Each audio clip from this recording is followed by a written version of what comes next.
It's January. It's June.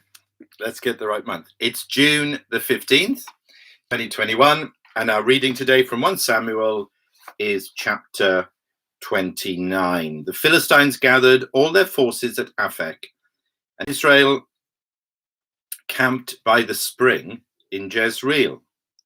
As the Philistine rulers marched with their units of hundreds and thousands, David and his men were marching at the rear with Achish. The commanders of the Philistines asked, "What about these Hebrews?"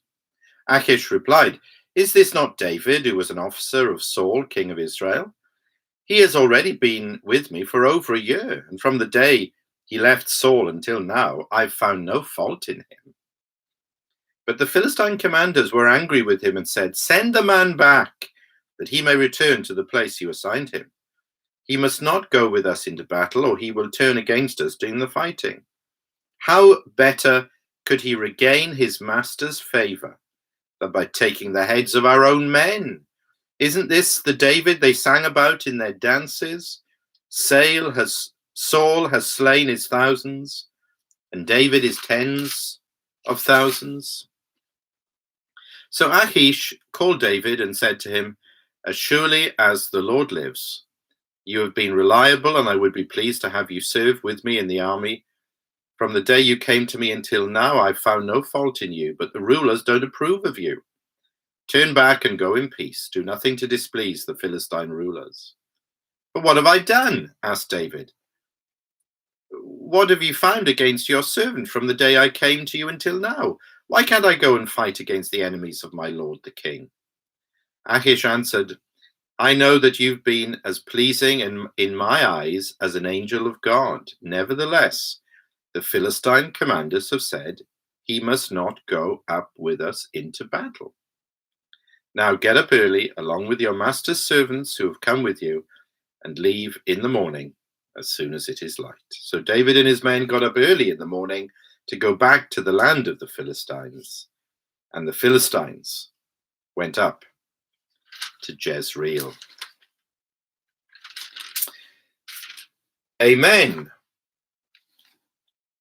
Now, the deceptive, compromised situation that David has put himself in begins to fall apart. He had joined with, and he was serving Achish, the Philistine king, probably on the basis that my enemy's enemy, that's Achish, who was the enemy of Saul, a Philistine enemy of the Israelites, my enemy's enemy is my friend, which is a kind of worldly logic that can work. But this is a high-risk strategy, and not one to be pursued by a man after God's own heart. Now, Achish delighted in David. Twice in this short chapter, verse 3 and verse 6, he says, "I found no fault in him." And Achish has only got kind words and commendations to say about David. He's been a faithful servant and soldier. He's backed him up. He's been extremely helpful in every way. But the other Philistine rulers who don't know him, and it's really makes much more sense, actually, their point of view. They are suspicious of David. They're fearful of David, especially as they are on the brink of going into a major military confrontation with the Israelites. So that's completely understandable why they would look at him and be fearful of what he might do, that he might turn against them at the last minute and go back to his people and fight for them. Isn't this the David they sang about in their dances? Verse 5, Saul has slain his thousands and David his tens of thousands. It's interesting how that theme song of David keeps popping up in the course of the narrative, each time with a slightly different twist, but it brings home the fame, the esteem, and the achievements of David. And if anybody was going to rally the Israelites against the Philistines, it would be him. So understandably, David is exposed by this and rejected. A painful experience for him. He says, what have I done wrong? Why are you doing this to me now? But surely this is for the best.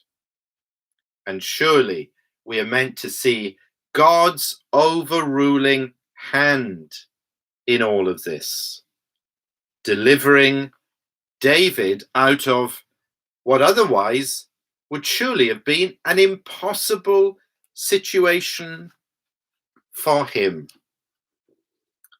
To be sleeping with the enemy, as we sometimes use that expression, where's that going to lead? What's the answer to that?